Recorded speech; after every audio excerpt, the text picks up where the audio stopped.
सुप्रभात, good morning, hello everyone. मेरा नाम है श्रुति खोपड़े और आप सबका आज की ताज़ा खबर के इस नए एपिसोड में स्वागत है। अ, आप में से कुछ लोगों ने मुझे पहले देखा होगा स्टॉक स्पेसिफिक कुछ वीडियोस बनाते हुए, या फिर नहीं भी देखा रहेगा तो भी मैं थोड़े बहुत मैंने पहले स्टॉक स्पेसिफिक वीडियोस तो किए हैं, बट आज से मैं भी ये सेगमेंट में ट्राई करूंगी वीडियोस करना। तो ये मेरा पहला ही वीडियो है न्यूज़ का, तो मुझे कमेंट सेक्शन में ज़रूर बताइएगा और आई आपको ये कैसा लगा, और आई होप कि आपको ये इंफॉर्मेटिव लगेगा।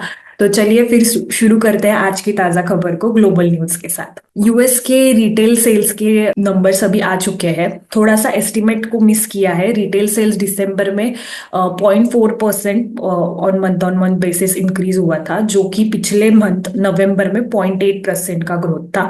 इसके मेजर रीजन ये है कि मिसलेनियस स्टोर रिटेलर्स जो है उसमें सिग्निफिकेंटली गेन आया है, 4.3% का गेन आया है उसके सेल्स में। बट जो building material and garden stores का जो सेल है उसमें 2% का डिक्लाइन आया है। प्लस गैसोलीन स्टेशन सेल्स भी यहाँ पे 1.5% से ही बढ़े हैं। एंड लास्ट वीक जो 11th जैन का वीक एंड हुआ था, तो उसके भी इनिशियल जॉबलेस क्लेम्स का भी नंबर्स यूएस का भी आया है, तो वो भी 14,000 से बड़ा है नंबर। 2,17,000 जॉबलेस क्लेम्स वहां पे रिपोर्ट हुए हैं। जो कंटिन्यूइंग क्लेम्स है एक वो थोड़ा सा स्लाइटली डिक्लाइन होके 1.86 मिलियन यहाँ पे रिपोर्ट हुआ है। तो ओवरऑल अगर यूएस का रिटेल सेल्स का यहाँ पे हम देखेंगे तो स्लाइटली एस्टिमेट तो मिस हुए हैं, एंड जॉबलेस क्लेम्स भी थोड़े से यहाँ पे बढ़ते हुए दिख रहे हैं। उसके बाद सेकेंड न्यूज है ताइवान सेमीकंडक्टर मैन्युफैक्चरिंग कंपनी की। कंपनी ने Q3 FY25 का यहाँ पे रिजल्ट डिक्लेयर किया है, एंड उसमें 57% का नेट प्रॉफिट का इंक्रीज यहाँ पे कंपनी ने रिपोर्ट किया है, क्योंकि कंपनी एआई रिलेटेड चिप्स बनाती है। तो उसकी वजह से वो चिप्स का भी हम सबको ही पता है कि डिमांड बहुत अच्छा खासा अभी ज्यादा है। तो उसकी ही वजह से यहाँ पे कंपनी ने $11.4 बिलियन का net profit last quarter report किया है, जो एस्टिमेट्स के साथ अलाइन ही था, जो मार्केट के ओवरऑल एस्टिमेट्स थे।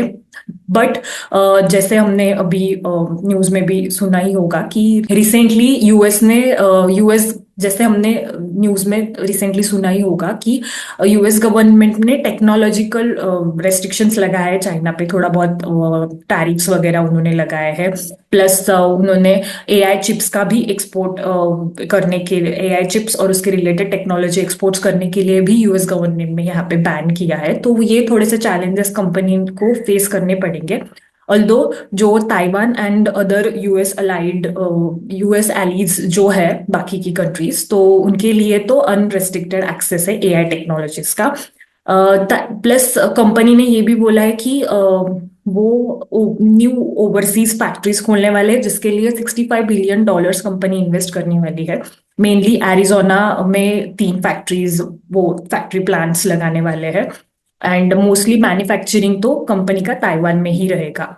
इसके बाद अगर इंडियन इकोनॉमी की न्यूज की अभी हम बात करेंगे, तो कुछ रेलवे सेक्टर के स्टॉक्स जैसे RVNL, देन ट्रांस रेल करके एक और है कंपनी, तो इसमें ओवरऑल 11% का यहाँ पे कल थोड़ा सा मार्केट ने स्टॉक प्राइस में राइज देखा है, जिस मेनली बिकॉज जो अभी FY26 का बजट आएगा फरवरी में, तो वहां से एक कैपेक्स बढ़ने की एक्सपेक्टेशंस है in case of railway segment. 11% से ओवरऑल ये सारे रेलवे रिलेटेड स्टॉक्स बढ़े थे कल।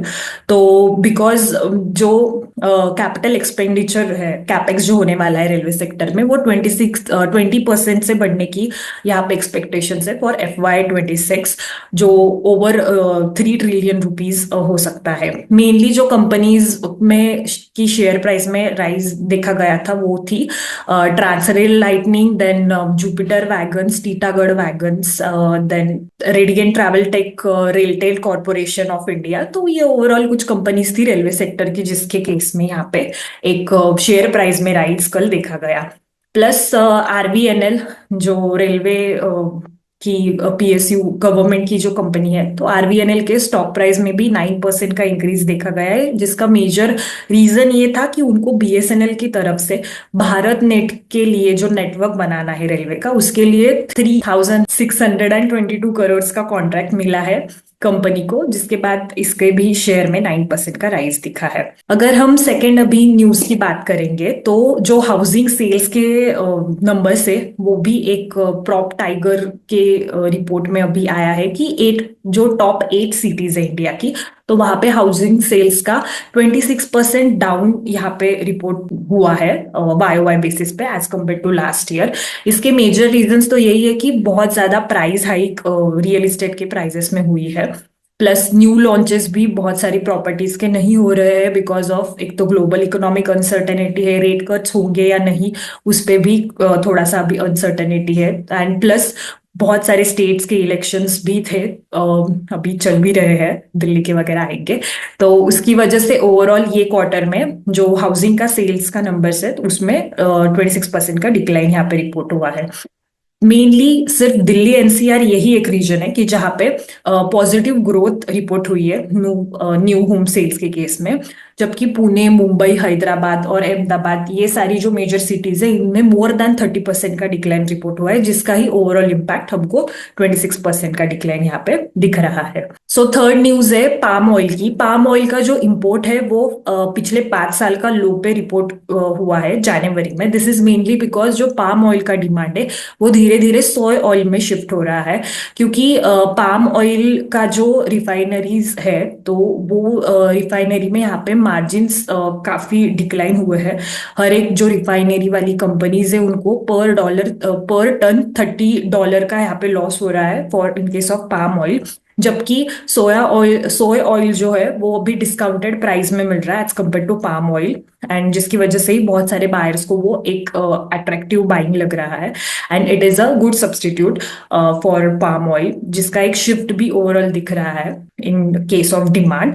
एंड इसकी ही वजह से जो अभी प्राइसेस भी चल रही है पाम ऑयल की वो जनवरी में $1155 थी, जो कि फेब्रुआरी और मार्च के लिए और कम होती जा रही है।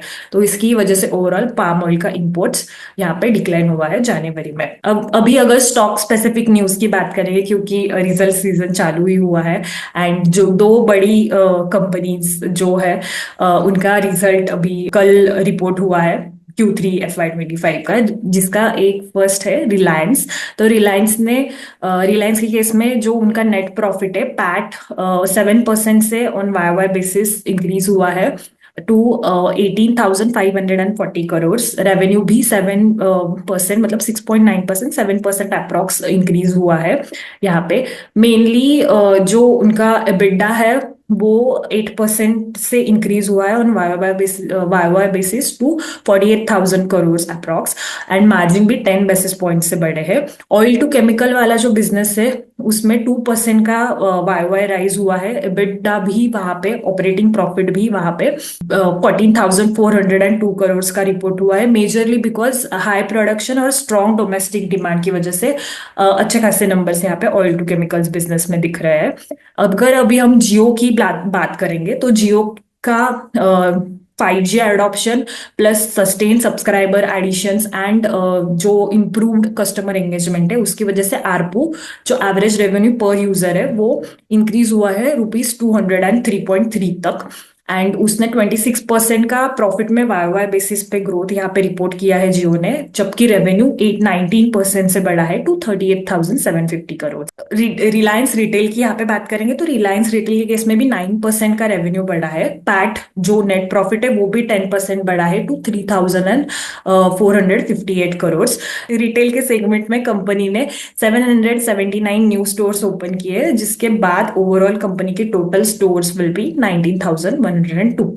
रिटेल में 37% का जो इंक्रीज देखा गया है B2C ग्रोसरी का, इनका जो सेगमेंट है रिटेल में उसमें, मेजरली बिकॉज डिजिटल और न्यू कॉमर्स के चैनल्स के थ्रू यहाँ पे B2C ग्रोसरी डिलीवरी हो रही है। उसके बाद जो बड़ी IT कंपनी का एक रिजल्ट लगा है विच इज इन्फोसिस ने एस्टिमेट्स को बीट किया है। 11% का YOY बेसिस पे नेट प्रॉफिट कंपनी ने रिपोर्ट किया है, प्लस जो रेवेन्यू है वो भी 7.5% से यहाँ पे YOY बेसिस पे बढ़ा है। कंपनी ने उसका जो गाइडेंस है फॉर FY25, वो भी 4.5 to 5% in CC terms revenue का ग्रोथ बोला है, एज कम्पेयर टू 3.75 to 4.5% जो पहले दिया था। कंटिन्यूअसली कंपनी ने ये नाइन्थ क्वार्टर है जिसमें कंपनी ने ये गाइडेंस बढ़ाया है कंटिन्यूअसली। लास्ट क्वार्टर भी इन्होंने रिवाइज किया था गाइडेंस, तो which is a good thing. Operating margin के लिए उनका गाइडेंस सस्टेन है, 20 to 22% के यहाँ पे ऑपरेटिंग मार्जिन रहेंगे। अभी जो एबिट मार्जिन है वो 10 बेसिस पॉइंट से बढ़ के 21.3% यहाँ पे कंपनी ने रिपोर्ट किया है फॉर Q3 FY25। प्लस जो लार्ज डील्स है, TCV इनका $2.5 बिलियन पे यहाँ पे कंपनी का है, मेजरली नॉर्थ अमेरिका और यूरोप, जिनसे 70% के अप्रॉक्स रेवेन्यू आता है कंपनी का। वहां पे on a Y basis revenue में इंक्रीज ही है। रेस्ट ऑफ द वर्ल्ड जो hardly smaller portion of their revenue, वो यहाँ पे डिक्लाइन हुआ है। प्लस इन्होंने 5,591 एम्प्लॉयज ये क्वार्टर में ऐड किए हैं, एंड मैनेजमेंट ने कॉन कॉल में ये भी बताया है कि FY26 में दे विल ऐड 15 to 20,000 के न्यू फ्रेशर्स। तो यहाँ से एक ओवरऑल ग्रीन अपटिक दिख सकता है ओवरऑल IT सेक्टर में ही, और पॉजिटिव नोट पे कंपनी ने यहाँ पे फ्यूचर का गाइडेंस भी दिया है। इसके बाद एक्सिस बैंक के भी रिजल्ट्स अभी आए हैं, तो एक्सिस बैंक का जो प्रॉफिट है वो भी 3.83% यहाँ पे ऑन अ वाई बेसिस बढ़ा है, जबकि क्वार्टरली बेसिस पे वो डिक्लाइन हुआ है 9% से। इंटरेस्ट इनकम 11% से ग्रू हुआ है ऑन अ वाई बेसिस। जो इंटरेस्ट एज अ एक्सपेंस है, जो इंटरेस्ट कंपनी पे कर रही है, बैंक पे कर रही है, वो 12% से इंक्रीज हुआ है। जो कंपनी का नेट इंटरेस्ट इनकम है वो 9% से बढ़ा है, प्लस लोन का ग्रोथ भी 9% है ऑन अ वाई बेसिस, जो कि स्लोअर है as compared to last quarter. Deposits 9% से बढ़े हैं। निम जो है वो नैरो डाउन हुआ है to 3.93% as compared to 4.01% in Q3 FY24, and अगर हम लास्ट क्वार्टर से कंपेयर करें तो वो 3.99% था, उससे भी ये नैरो डाउन ही हुए हैं। अगर इसके बाद अभी लास्ट और एक रिजल्ट की बात करेंगे तो LTI माइंड का भी रिजल्ट आया है कल।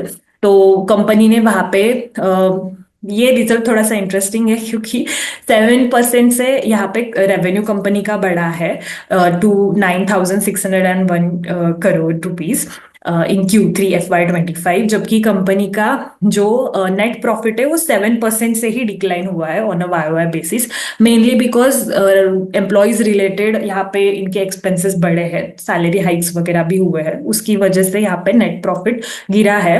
एंड ओवरऑल जो डील विंग्स है कंपनी की वो $1.68 बिलियन है, जो $1.3 बिलियन थी पिछले क्वार्टर तक, एंड लास्ट ईयर यही नंबर $1.5 बिलियन था। तो अच्छी खासी डील विंग्स में यहाँ पे ग्रोथ दिख रही है, मेजरली BFSI सेगमेंट की वजह से रेवेन्यू में यहाँ पे ग्रोथ आया है। इसके बाद लास्ट एक नॉन रिजल्ट न्यूज अगर यहाँ पे बोलूँ मैं, तो सन फार्मा ने उसका जो टारो यूनिट है, जो टारो फार्मास्यूटिकल सब्सिडरी है, उसने 100% स्टेक एक्वायर करने का यहाँ पे रिपोर्टिंग किया है इन एंटीब थेरापेटिक्स। तो बेसिकली एंटीब थेरापेटिक्स ये क्लिनिकल स्टेज पे बायोटेक्नोलॉजी की कंपनी है which is based in Canada.